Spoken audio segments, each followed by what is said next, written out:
Demon Slayer est un manga et un animé vraiment très cool. Et s'il y a bien des personnages qui font toujours débat en termes de puissance, c'est bien les piliers et les lunes supérieures. Je vous propose donc de faire un classement sur les 10 personnages les plus puissants de Demon Slayer. Et qui est le plus fort? Est-ce un humain ou un démon? C'est parti! Et d'ailleurs, je préviens, mais cette vidéo va spoiler jusqu'à la fin du manga. Donc si vous regardez que l'animé, je vous conseille de ne pas voir cette vidéo.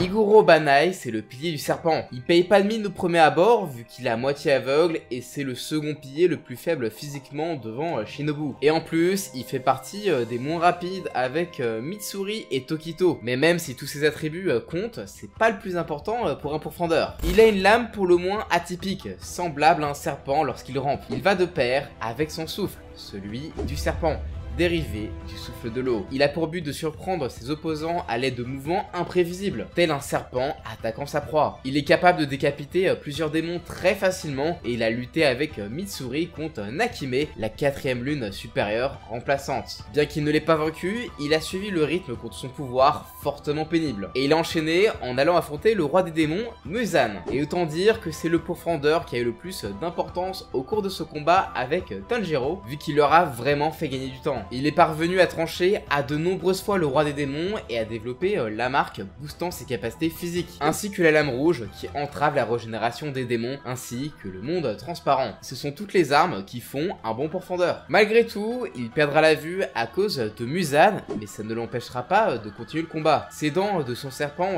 Kabumaru pour compenser la perte de sa vue. Il n'aura vraiment agi qu'à la fin du manga, mais ça en valait la peine. Il est la preuve qu'un chasseur de démons qui maîtrise tous les outils des pourfendeurs, comme le souffle, la lame rouge, la marque, ça reste plus efficace qu'un personnage qui a un physique béton comme Tengen, mais qui a une maîtrise limitée du souffle.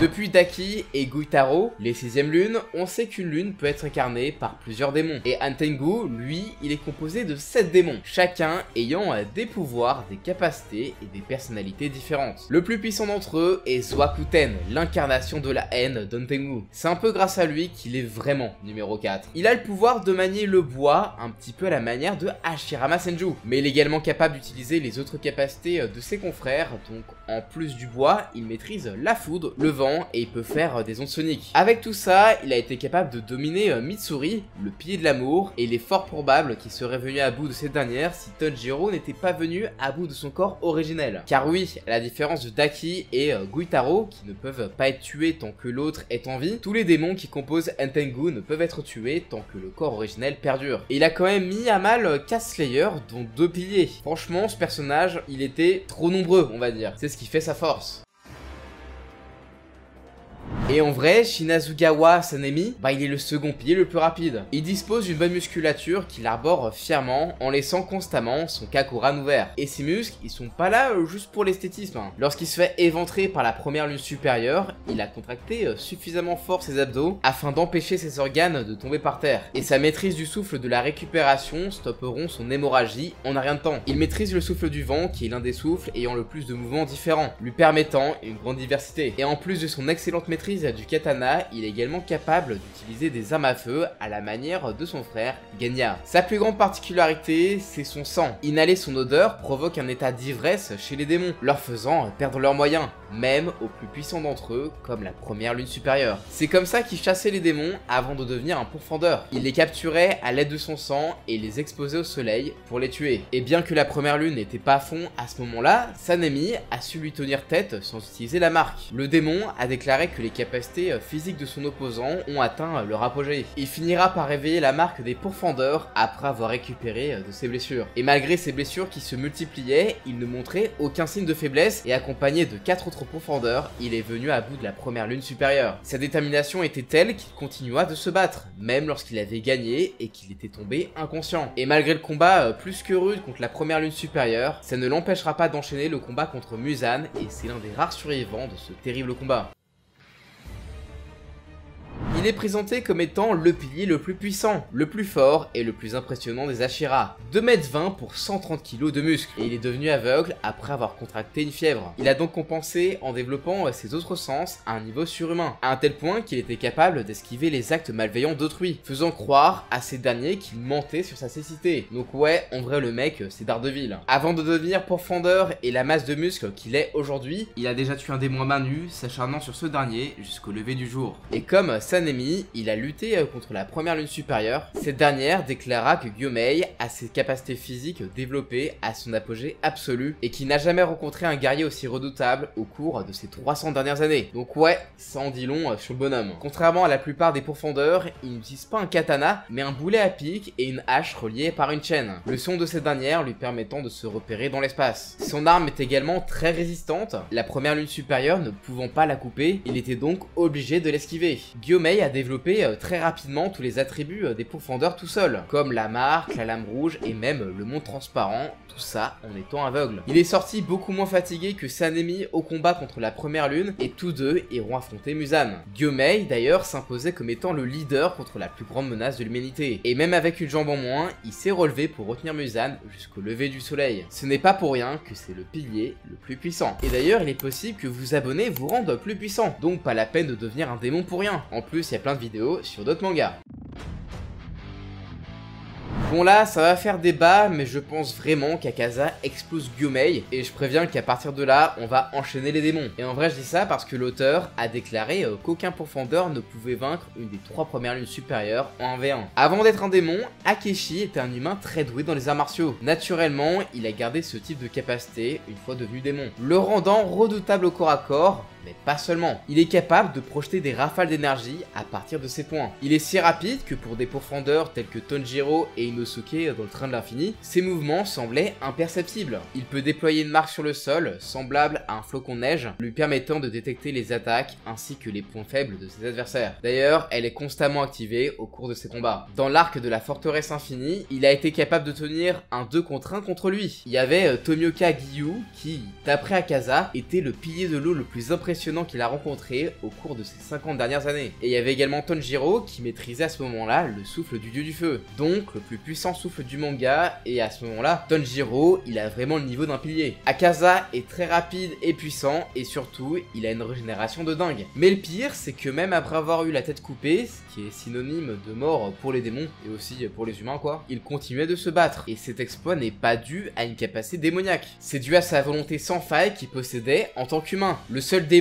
qui est parvenu à réaliser cet exploit avant lui n'était autre que Muzan. Et en vrai, il aurait pu fumer Tanjiro et Tomioka s'il avait voulu. S'il finit par mourir, c'est parce qu'il s'est souvenu de sa vie d'humain et il utilise une de ses techniques contre lui-même, afin de mourir et de retrouver les siens. Donc là, Tanjiro et Tomioka, ils ont uniquement survécu grâce au scénario. S'il ne se classe pas plus haut, c'est qu'il est dit dans un light novel qu'il a souvent affronté les 2 suivants de cette liste et qu'il a toujours perdu. Et également, ce qui l'empêche de monter en grade au sein des lunes supérieures, c'est qu'il refuse de dévorer des femmes. Contrairement à Doma est sûrement le démon le plus affreux de l'armée de Muzan. À lui, tu peux difficilement avoir l'empathie pour lui parce que bon, franchement, c'est un enculé quoi. Selon lui-même, Akaza qu'on a vu juste avant ne pourra jamais le vaincre. Et on apprend que c'est lui qui a tué Kanae, l'ancienne pilier de la fleur, sœur de Shinobu et sensei de Kanao. Et c'est également lui qui a changé Daki et Guitaro en démon. Au cours de l'arc final, il se retrouve face à Shinobu, prêt à en découdre avec lui. Elle est parvenue à lui injecter à de nombreuses fois du poison, mais c'est inutile alors qu'il suffit normalement d'une dose pour tuer un démon. Donc au final, il a bouffé pendant que Kanao essayait de le tuer. C'est pour vous dire l'orgueil du mec. Il se bat avec des éventails de guerre extrêmement tranchants qu'il associe à son pouvoir sanguinaire, qui est la cryokinésie. Ça lui permet de geler l'air dans une pièce afin de le rendre difficilement respirable. Et vu que tous les pourfendeurs basent leur style de combat sur les techniques de respiration, il a clairement l'avantage. Mais sa maîtrise de la glace est loin de se limiter à ça. Et à vrai dire, on se demande vraiment s'il a des limites. Il peut créer un blizzard gelant tout ce qu'il touche, ainsi que divers projectiles tranchants, et il peut même générer des clones de glace qui se battent tout aussi bien que l'original. Et sa technique la plus puissante est la création d'une statue de glace géante qui protège Doma tout en attaquant ses opposants. C'est vraiment surpuissant. Et il faut se dire que lorsqu'il a créé cette statue, il était empoisonné par le poison de Shinobu à hauteur de 700 fois la dose normalement létale pour un démon, ce qui fait qu'on le verra jamais se battre à fond. Et s'il n'avait pas eu une intoxication alimentaire comme s'il avait mangé un mauvais kebab, bah je pense qu'aucun Slayer n'aurait pu le vaincre, il était vraiment ultra craqué.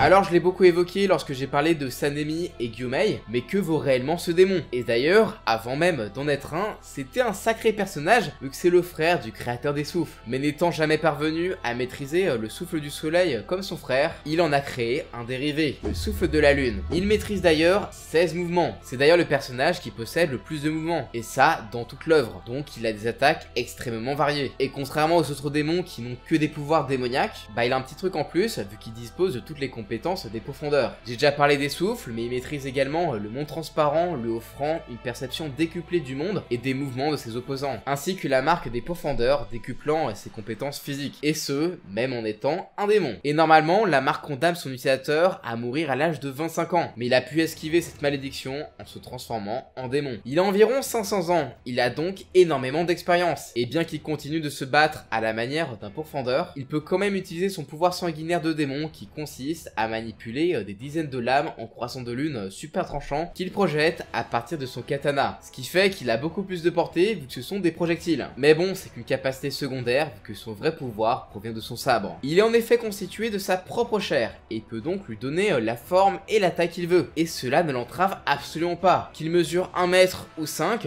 Kokushibo en aura toujours la même maîtrise. Et en termes de vitesse, il se déplace si vite qu'il semble se téléporter, comme on a pu le voir lorsqu'il a affronté Genya, Gomei, qui est le pilier le plus puissant, Miyushiro son descendant, ou Sanemi, qui est, comme on l'indique, l'un des piliers les plus rapides. Et même lui ne pouvait pas se permettre de cligner des yeux pour pouvoir le suivre. Kokushibo dispose en plus de tout ça d'un immense potentiel. On apprend dans un guidebook qu'il doit demander l'autorisation à Muzan pour consommer du sang et donc se renforcer. Preuve à mon sens que s'il pouvait dévorer tout le sang qu'il voulait, bah il pourrait potentiellement détrôner le roi des démons. Et d'ailleurs, il est également l'un des 2 seuls démons avec Akaza qui a survécu malgré sa tête coupée. Il a été capable de prendre la vie de Genya ainsi que de Mushiro. Et il est plus que probable qu'il aurait tué tous ses opposants s'il n'avait pas eu sa prise de conscience en voyant son visage monstrueux. Ouais, c'est encore un démon qui a été vaincu par le pouvoir du scénario.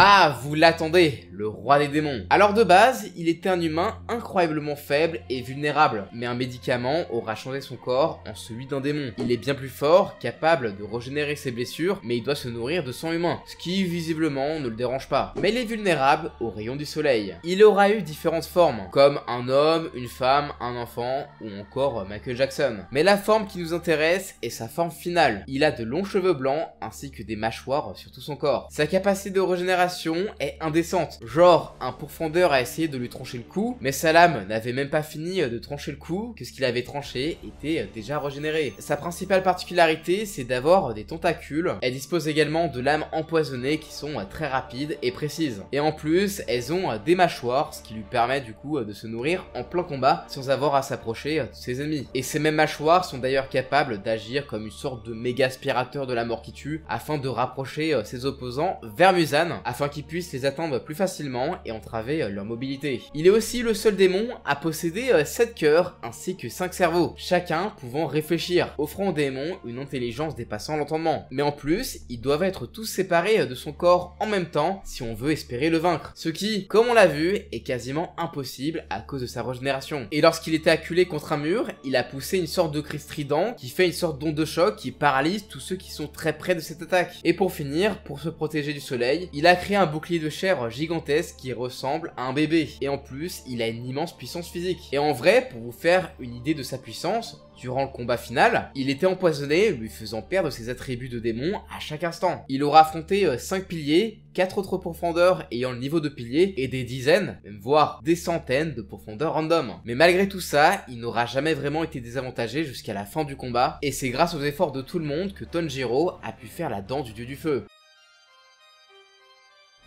Déjà, Tanjiro de base est très fort, et si cette vidéo avait été un top 15, il aurait sûrement pu intégrer cette vidéo. Mais là, je veux parler que de sa forme démoniaque, lorsque Muzan lui a légué tout son sang et ses pouvoirs démoniaques. Il a donc potentiellement tous les pouvoirs de Muzan vus plus tôt, et en vrai, je vais pas vous les citer parce que bon, j'ai déjà fait quoi. Et en plus, il semble être capable de projeter des bouts d'énergie façon Bijudama de Kyuubi. Mais sa plus grosse faculté qui lui est propre, c'est sa capacité à résister au soleil. Il est donc insensible aux autres attaques. Donc en vrai, tu peux pas le tuer. Sa seule faiblesse semble être son manque d'intelligence, qui semblait n'être qu'une bête sauvage attaquant tout ce qui bouge. Mais s'il avait regagné une forme d'intelligence et qu'on lui avait laissé gagner un petit peu en expérience et qu'il avait bu du sang, bah nul doute qu'il serait au sommet de ce top.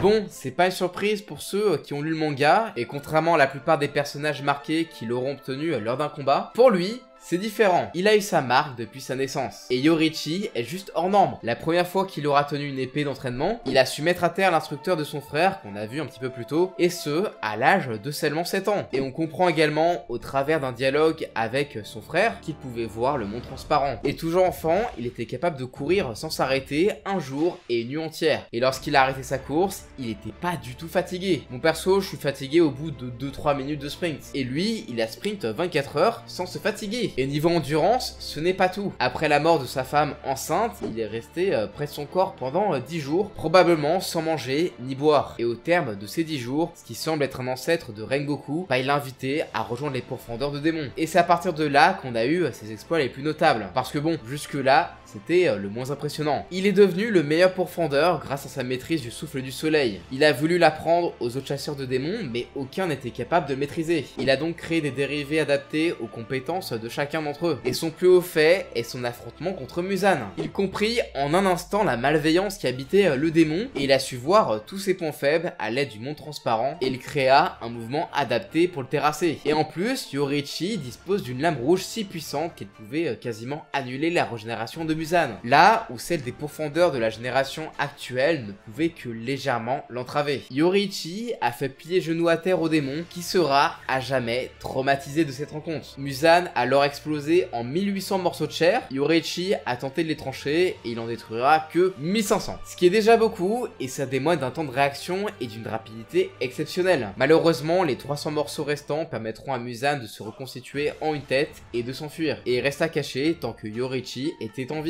Oui, la strat de Muzan, qui est quand même ultra chaud, bah c'était juste de se cacher et d'attendre qu'il meure de vieillesse s'il le faut. Et des années plus tard, il était âgé de 80 ans, et normalement ceux qui ont la marque des Slayers meurent à l'âge de 25 ans. Mais Yoruichi a pu esquiver la malédiction, probablement parce qu'il a sa marque depuis la naissance. Il était vieux, genre tout sec, quoi, mais n'avait rien perdu de sa dextérité. Et c'est son frère, Kokushibo, qui en fit les frais. En moins d'une seconde, il trancha une grande partie du coup du démon, et Kokushibo savait qu'il avait déjà perdu, et que le second mouvement de Yoruichi lui serait fatal. Cependant, Yoruichi était mort de cause naturelle avant de pouvoir lancer son second coup. Il n'aura jamais reçu de dommages d'un de ses opposants, et il aura toujours vaincu ses ennemis très facilement. Sa seule limite était son corps d'humain qui était destiné à périr. Et en soi, si on regarde ce top, bah il y a énormément de démons qui sont dans le top. Et en vrai, ça va avec la logique des combats. Dans Demon Slayer, les 1 contre 1 sont rares. Le plus souvent, c'est des combats en équipe contre le boss. Et je trouve que c'est vraiment bien plus intéressant et c'est assez frais par rapport aux autres shonen. Mais quoi qu'il arrive, Yoruichi reste le boss incontesté du game au point qu'il a traumatisé Muzan pour toujours. Son corps est mort, mais son héritage a perduré, permettant à la génération de Tanjiro de venir à bout du roi des démons. Et aucun Slayer